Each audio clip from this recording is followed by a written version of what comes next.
Chapter 1 The Celestial Duo.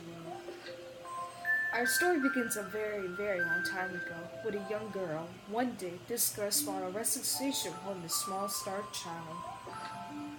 "What's your name? Are you lost?" the girl asked the star child. "I'm Luma. I'm waiting for Mama. She's coming with me on a comet," said the star child, who had been waiting day and night.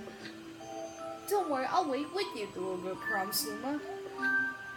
At nightfall, the little girl brought her father's telescope and peered into the sky. She looked and looked, but she saw nothing. Hours into days and then years, but still the sky revealed nothing. Finally, the little girl sighed and said to Luma, "You only stay here looking much longer. I'll be an old lady soon." But then she had an idea. "Why don't we go out there and find your mother ourselves?" The girl and Luma fixed up the rusty spaceship, and the two set sail to the starry sky, and this is how their search for the celestial mother began. Chapter 2 Starbits. Days passed with no sign of comet or even a single planet, instead asteroids descending for as far as the eye could see. "If I had known it was going to take this long, I would have packed more gins," the little girl above her belly. Before they left, she had packed all the essentials: telescope, butterfly net, stuffed bunny, bread, milk, jam, and apricot flavored tea, but I forgot to bring water! At this, Luma burst into gales of laughter, and the girl began to pout. "As long as I had Starbits, I'll be fine," said Luma. "Want some?" The little girl couldn't stay mad after hearing this. Luma continued to laugh, and the girl couldn't help but join in. "Alright, maybe just a nibble." Leaning far out of the ship, the pair began to collect Starbits with the girl's net. They almost fell out a few times, but they kept on collecting. The Starbits tasted like honey. Chapter 3 The Comet. A beam of light pierced through the ship's window. Thinking it was the morning sun, the girl peered through the window only to find a turquoise blue comet shimmering at her. The little girl shook the sleepy Luma awake and shook silent. "We have to get to that comet!" The pair descended on the comet and found that it was made of ice. They looked high and low, but Luma's mother was nowhere to be found. Exhausted, the little girl sat down with a flop, utterly unable to take another step. "Look!" Peering down the icy ground where Luma was pointing, the girl saw those closest Starbits encased in ice. "Pretty good, huh? Finding Starbits is my specialty," said Luma, beaming. "There's ice here, but still more. I bet there's water here, too." The two decided to stay on the comet for a while. Riding a turquoise comet, the pair continued to search for Luma's mother. Chapter 4 The Dream. One night, the girl dreamed about her own mother. "Where are you going?" she asked her mother, retreating back. Without turning, her mother replied, "Don't fret, dearest. I'm not going anywhere. I'm always watching over you like the sun in the day and the moon in the night." A wave of sadness washed over the girl. "What about when it rains and I can't see the sun or moon?" Her mother thought for a moment before responding. "I will turn to a star in the clouds and wait for your tears to dry." When she awoke, the girl's face was damp with tears. "You have Starbits in your eyes," saluted the girl. Wiping her face, the girl replied, These are tears, not Starbits. I'm crying because I'll never see my mother ever again."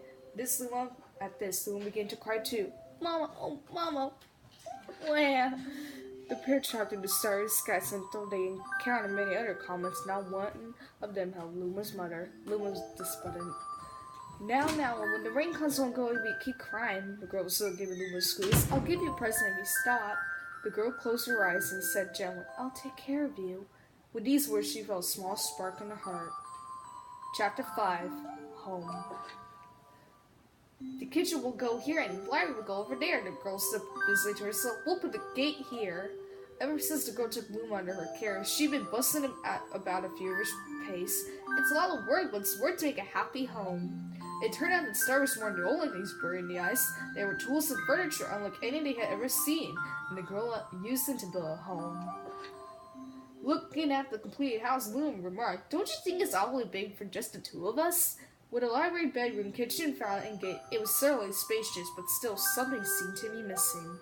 "If only my father, brother, and mother were here," the girl said wistfully. Indeed, the house was too large for its too small a residence. That night, clutching her favorite stuffed bunny close to her heart, the girl fell asleep to the starship. Chapter 6 Friends. Then one day, while the girls sat sipping tea, a tiny apricot-colored planet appeared on the horizon. From the planet, another Luma in the same color emerged. "Do you two know each other?" the girl asked the two Lumas gleefully. Despite the girls' excitement, they seemed amused. The two Lumas and I drew close enough backed away from each other. Instead, they just stared. Then one Luma broke the silence. My mama! At once, the apricot blew and parried back. My mama! My mama! My mom! My mama! The two Lumas began to dance around the girl frantically, and neither showed any signs of stopping. The girl was so charmed with this adorable scene that she couldn't help but laugh, and that's when something very strange happened. Suddenly, more Lumas began to pop out from the apricot planet. They were different colors, but they all shouted the same thing. My mama! My mama! The sight of all the shouting Lumas only made the girl laugh harder. What am I going to do with all these children? The Lumas just stared blankly as she doubled over laughing. I guess I'll have to name each and every one of you. Tomorrow, once she had finished naming them all, she would begin moving all the Lumas into a new house. Chapter 7. The Telescope. After seeing her 100 a sudden thought popped into the girl's head. I wonder if my home planet is still as blue as it was. That's when she remembered her father's telescope. Peeking into the telescope, a tiny blue dot floated into the sky. It was smaller than a star, but how strange, it feels so far away, but it feels so close. She twisted the knob of the telescope and the blue dot grew until she could make out the grassy hill dotted with flowers. It seemed very familiar to her. Zooming even closer, terrace on the hill came into view. I used to go to stargazing there when I lived on my home planet. She would never run to sleep out of her eyes as she followed her far up that hill to look at the stars. She would never how she and her brother would sled down that hill. She would never have a picnic with her mother on that hill on bright and windy days. And I want to go home right now! The girl burst into tears and the Lumas didn't know what to do. I want to go home! I want to go back to my house! I want to see my mother! The girl was shy now, her face wet with tears. But I know she's not there. I knew all along that she wasn't out there in the sky because she's sleeping on the hill.